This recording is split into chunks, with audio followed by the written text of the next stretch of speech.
Eccoci qui cari naviganti per proporvi un primer dedicato al Centurion, approfittando della disponibilità di un deck builder, Francesco Nicolai, che ha provato a uscire dalle consuetudini con delle scelte atipiche, almeno per questo formato. Spicca subito una diversità netta con le altre liste che abbiamo trattato in questo canale, il Color Pie, quello Jund, quasi inesistente nel Centurion, forse anche a causa della mancanza di generali sufficientemente veloci ed efficaci per tenere testa alle complessità del meta attuale. A dispetto di queste considerazioni emerge questa leggendaria, proveniente dai precostruiti Brawl, un'uscita spot che non ha avuto più seguito, ma che ci ha offerto su piatto d'argento una serie di trick che avremo modo di approfondire in questo video, tutto da scoprire. Questa volta vi parleremo di Korvold, Fire Cursed King.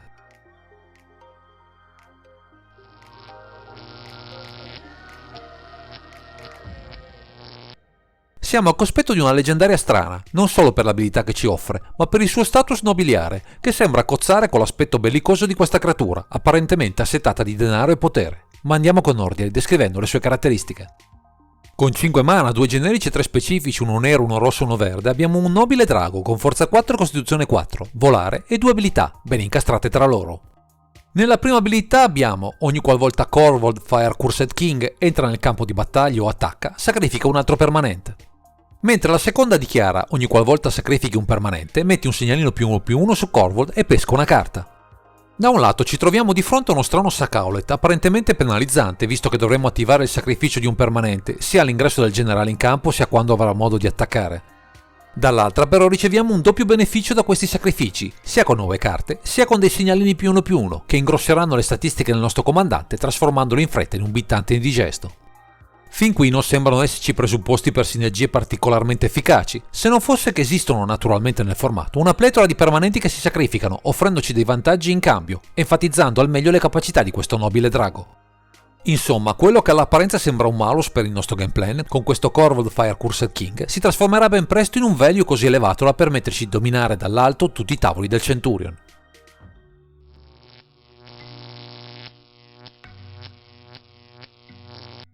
Visto il potenziale vantaggio offerto dal nostro Korvold Fire Cursed King, è chiaro che l'obiettivo principale della build sia quello di farlo entrare presto in campo, per abusare delle sue abilità, compito non certo facile visto il suo costo di cast non certo agevole. Potendo accedere al verde ci doteremo di un buon parco di mana d'orc che fungeranno anche nel proseguo della partita come creature sacrificabili per la fame del nostro generale, scegliendo tra Bird of Paradise, Elves of the Deep Shadow, Elvish Mystic, Final Elves, Ignoble Hierarch e Llanowar Elves. A queste scelte, quasi d'obbligo viste le finalità del mazzo, affiancheremo Primeval Titan, che svolge il doppio ruolo di bittante di peso oltre che edittore di terre, per un ramp effect decisivo per il nostro game plan, sempre affamato di mana. Le terre qui rivestono un ruolo fondamentale per l'economia del mazzo, perché molte di loro, a partire dalle fetch, si sacrificano nel processo, innescando i benefici effetti del nostro Korvold, oltre a offrire alcune tech di contorno, come per Crystal Vein, Phyrexian Tower e Wasteland. Carte sicuramente interessanti, che però sarà bene recuperare dal cimitero, grazie a una serie di tech che ci faranno molto comodo sia per il comandante, sia per non perdere preziosi land drop, Corana Mawok Excavator, Titania Protector of Argot, Crucible of Words e Wrenning 6. Già così uno potrebbe essere più che contento, incastrando il value del nostro nobile drago con i benefici di una mana base utile a diversi frangenti, ma c'è un'altra carta che qui potrebbe fare veramente la differenza, in Factory Value, Life from Velom. Una carta che trasformerà ogni nostra pescata del generale in un potente effetto per riempire il cimitero, recuperando 3 delle nostre terre migliori, in un ciclo che ci vedrà ben presto avvantaggiati a tal punto da sbaragliare qualsiasi avversario. C'è poi un altro modo per ottenere mana e al tempo stesso permanenti sacrificabili, attraverso i tesori, prodotti anche facilmente da Ragavan Nibble Pilferen, carta sicuramente utile per fare value presto, oltre a permetterci il cast del generale anzitempo. Sul fronte delle meccaniche di sacrificio abbiamo un color pie perfetto per enfatizzare, a partire da creature come Doubtly Voidwalker, Kroxa Titan of Death's Hunger, Orchis Lumberjack e Sylvan Sandkeeper, la perdita di carte con in cambio proficui vantaggi. Pensiamo al mana, alle meccaniche escape o alla protezione ottenibile per avere un'idea, con il generale in campo, di quante carte e di quanti segnalini potremo accumulare su di lui. Ma di carte di questo tipo, pensiamo a un Planeswalker, Vraska, Golgari Queen, ne abbiamo diverse a disposizione. Analogamente Crop Rotation e Squander Resources interagiranno con le terre per migliorare l'efficacia degli effetti del nostro nobile drago, oltre a permetterci trick interessanti per avere più mana in fretta, il che non guasta visto il costo di cast del comandante.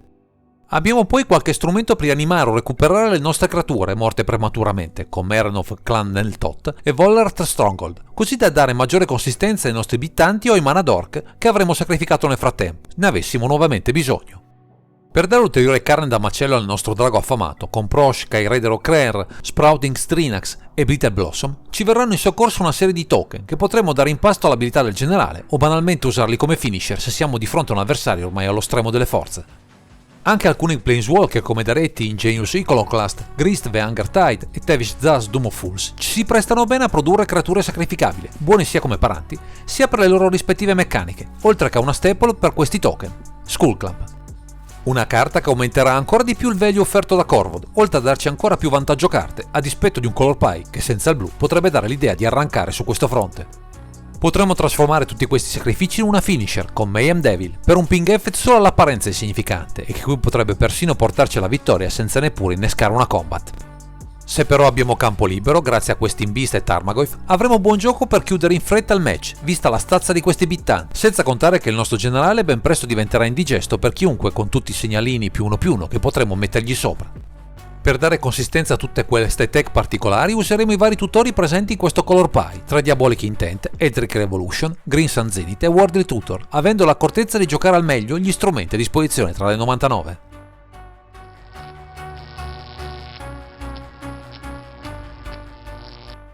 Se le intenzioni del nostro Korvold Fire Cursed King sono chiare e il value ottenibile è elevato, dovremo, con il resto della lista, fare in modo di mettere in atto il nostro game plan, ostacolando l'azione del nemico visto che non saremo veloci nell'acquisire carte o nuovi segnalini. Come ulteriore card advantage, oltre a quello offerto dal generale, utilizzeremo Dark Confidant e Syval Library, così da avere anche nelle prime fasi del match qualcosa di utile per acquisire più risorse dall'avversario, prima del suo ingresso. Per sbilanciare le carte in mano sfrutteremo un comparto di discard effect adeguato, capeggiato da Turach Dreadcantor e dalle solite magie che ci offre il nero, Dures, Imp Turach, Inquisition of Kozilek, Mind Twist e Tuxize, così da ridurre drasticamente le repliche del nemico. I colori gialli ci offrono su un piatto d'argento un'altra componente di interazione fondamentale nel formato, le removal, che qui abbondano, spaziando su diversi fronti, così da coprire un po' tutti i tipi di permanenti, tra Braid, Hunger Rampage, Assassin Trophy, Infernal Grasp, Maelstrom Pulse e un Holy Heart, oltre a molte altre che popolano questa lista. Non contenti di questo corposo arsenale, affiancheremo una vratta, Toxis Delage, una risposta ai cimiteri con Dead Trash Shaman e un paio di carte in grado di darci risposte flessibili, Kolash Command e Liliana of the Veil, così da mettere all'angolo ogni possibile minaccia. Infine, giusto per mettere un freno a determinate meccaniche, introdurremo Collect Goofy e Opposition Agent, così che nessuno provi a ostacolare il dominio del nostro nobile drago, che dalla sua stanza dei tesori domina a sornione il destino dei tavoli da gioco.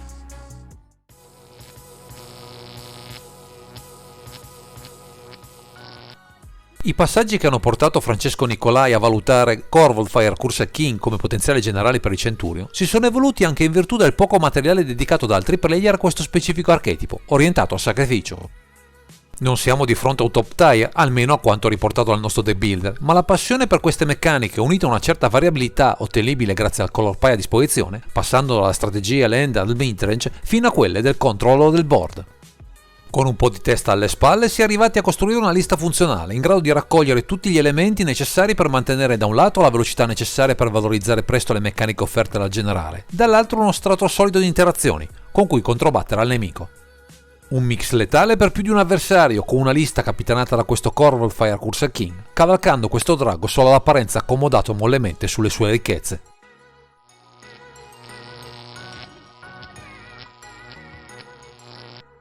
Costruire un gameplay solido e funzionale per Francesco Nicolai, dovendosi basare su Korvold Fire Cursed King, che non è certo un peso piuma nella zona di comando, richiede sempre una certa dose di attenzione, con strategie funzionali e mirate. In prima battuta gli accelerini svolgono il doppio ruolo di darci accesso prima al generale, per poi diventare elementi sacrificabili, per acquisire vantaggio con il nostro Korvold, affiancandolo alle protezioni presenti per evitare rimozioni sgradevoli troppo in fretta. Fondamentali sono le creature di supporto come Prosh, Skyraider O'Clair o Titania Protector Vargot, che fungono da parafulmini per il comandante, oltre a diventare ben presto minacce ingestibili per il nemico se sapremo con i nostri scartini indebolirgli le giocate. Altra tech interessante è Mereno of Clan nel Tot, che ci offre una preziosa recursione dal cimitero, dandoci modo di rimpolpare il board per un loop con gli effetti di sacrificio del nostro nobile drago, molto golosi visti i vantaggi offerti dal generale. Di certo faranno per la mostra nel nostro mazzo i tutori, soprattutto quelli per le creature, come Eldritch Evolution e Green Sun Zenith, che si possono mettere alla ricerca di Syvan Safekeeper, un enable per i sacrifici, pronto a proteggere il comandante per un attacco letale, protetto dalle interazioni avversarie.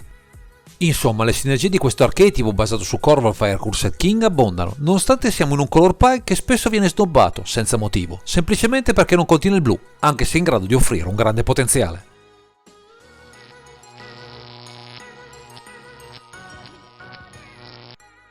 Grazie ai consigli del nostro The Builder proviamo a comprendere come questo archetipo basato su Corval Fire Cursed King si posiziona nel Meta Centurion rispetto ai diversi archetipi che al momento bazzicano tra i tavoli da gioco. Verso il control deck dovremo giocare con calma, svuotando quanto il più possibile la mano dell'avversario con i nostri scartini, così da far entrare in tutta sicurezza il generale, che ci permetterà di accumulare un vantaggio tale da sovrastare le successive intemperanze del nemico.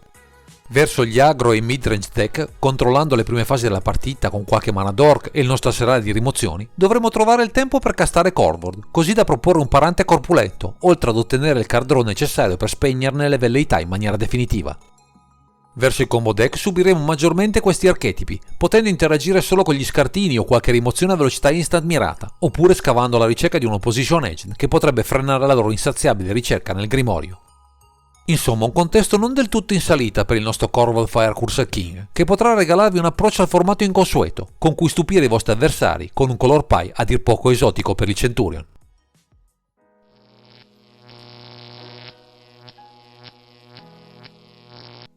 Per quanto riguarda le possibili modifiche alla lista che vi stiamo presentando in questo video capeggiato da Corvold Fire Cursed King, il nostro Francesco Nicolai ha in mente un possibile piano di gioco diverso e più all-in rispetto alla sua build.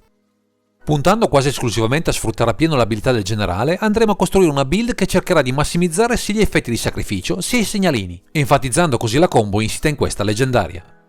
Si tratta di un approccio che trasformerà il nostro comandante in un ariete, ma rischia, in un meta particolarmente interattivo, di non vedere sbocchi, mentre la lista che vi abbiamo presentato offre diversi angoli di azione e una maggiore flessibilità per adattarsi meglio a un contesto poco noto. Per quanto riguarda i possibili upgrade, The Meat Cook a Massacre potrebbe risultare una scelta interessante, soprattutto perché ha una capacità di rimuovere anche board complessi senza necessariamente colpire il nostro Corvold, che sarà sicuramente ingrossato da tutti i suoi sacrifici.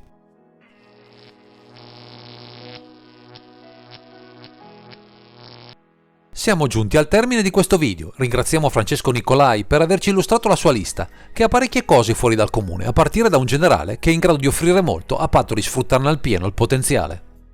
Se volete sperimentare una combinazione di colori insolita, come quella Jand, o vi piacciono le meccaniche di sacrificio, questo Corval Fire Cursed King potrebbe fare il caso vostro, dovrete solo imparare a entrare nelle sue grazie, sfruttando la sua cupidigia per i nostri propositi di conquista. Per ulteriori approfondimenti o anche solo per saperne qualcosa di più su questo formato, seguite il canale su YouTube, Centurion TV. Il link è presente in fondo a questo video, dove troverete matchup, guide alle build e una community sempre pronta a darvi spunti e consigli. Direi che questo è tutto per questo video, grazie per averci seguito e non dimenticate di commentare, condividere e sottoscrivere il canale per ritrovarsi sempre qui su Underground Sea. Underground Sea è sponsorizzato da Car Market, il più grande marketplace d'Europa per le carte di Magic.